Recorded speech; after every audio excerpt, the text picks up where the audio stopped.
আজ থেকে ঠিক ৩৬৫ দিন আগে, অর্থাৎ ১ বছর আগে তুমি ঠিক কেমন ছিলে মনে আছে?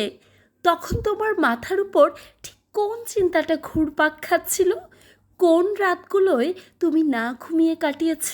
কিংবা কোন ব্যর্থতা তোমাকে ভেঙে দিয়েছিল?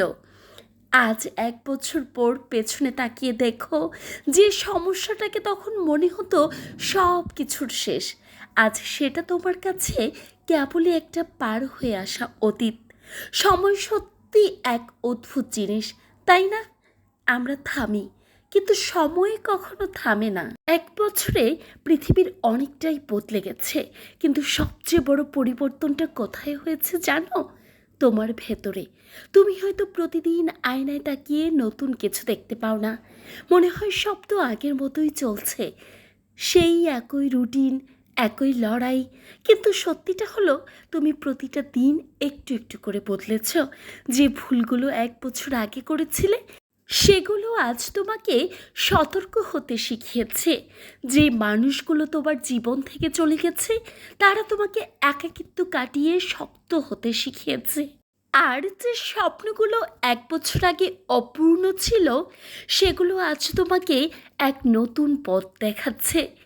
আমরা ছোট ছোট অর্জনকে গুরুত্ব দেই না, কিন্তু ১ বছর ধরে তোমার এই নীরবে লড়াই করে যাওয়া, এটাই তোমার জীবনের সবচেয়ে বড় জয়। জ্ঞান অর্জন শুধু বইয়ের পাতায় হয় না, জীবনের সবচেয়ে বড় শিক্ষাটা দেয় সময়। ১ বছর আগের তোমার চেয়ে আজকের তুমি অনেক বেশি অভিজ্ঞ। আজ তুমি জানো সবাইকে বিশ্বাস করতে নেই। আজ তুমি বোঝো আবেগের চেয়ে বাস্তবতার দাম কতটা বেশি। তুমি শিখেছো যে কোনো কিছুই চিরস্থায়ী নয়, না তোমার কষ্ট আর না তোমার কঠিন সময়। হয়তো ১ বছর আগের অনেক পরিকল্পনা আজ মেলেনি।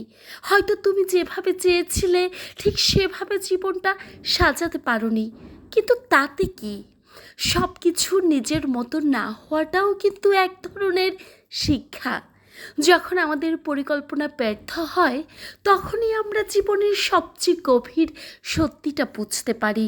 জীবনের গতিপথ বদলে গেলেও নতুন করে শুরু করার ক্ষমতা সবসময় আমাদের হাতেই থাকে। একবার ভাবো, ১ বছর আগের তুমি যদি আজকের তোমাকে দেখতে পেত, তবে সে কি বলতো? সে হয়তো বলতো, ধন্যবাদ, এত ঝড় ঝাপটা পার করেও তুমি থেমে যাওনি। তাই আজ ১ বছর আগের সেই নিজেকে একটু ধন্যবাদ দাও। সে যদি সেদিন হাল ছেড়ে দিত, তবে আজকের এই সচেতন, পরিণত আর অভিজ্ঞ তুমিকে পাওয়া যেত না। তোমার প্রতিটি আঘাত তোমাকে জ্ঞানী করেছে, প্রতিটি দুঃখ তোমাকে ধৈর্য ধরে রাখতে শিখিয়েছে। তুমি যা হারিয়েছ তার আফসোস না করে যা শিখেছ, সেটাকে সাথে নিয়ে সামনে তাকাও। তোমার আজকের প্রতিটি ছোট পদক্ষেপ আগামী ১ বছর পর তোমাকে কোথায় নিয়ে যাবে তুমি কল্পনাও করতে পারবে না। ১ বছর আগের তুমি একটা ইতিহাস, কিন্তু আজকের তুমি এক নতুন সম্ভাবনা। আজ থেকে আবার ১ বছর পরের পথ চলা শুরু হলো।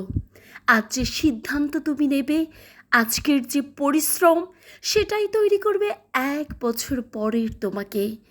তাই আর ভয় নয়, কোনো আফসোস নয়, বিশ্বাস রাখো নিজের ওপর।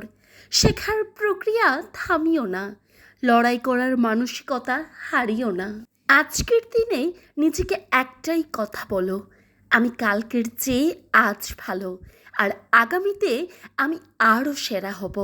দেখা হবে ঠিক ১ বছর পর আরেকটি নতুন এবং শক্তিশালী রূপের সাথে।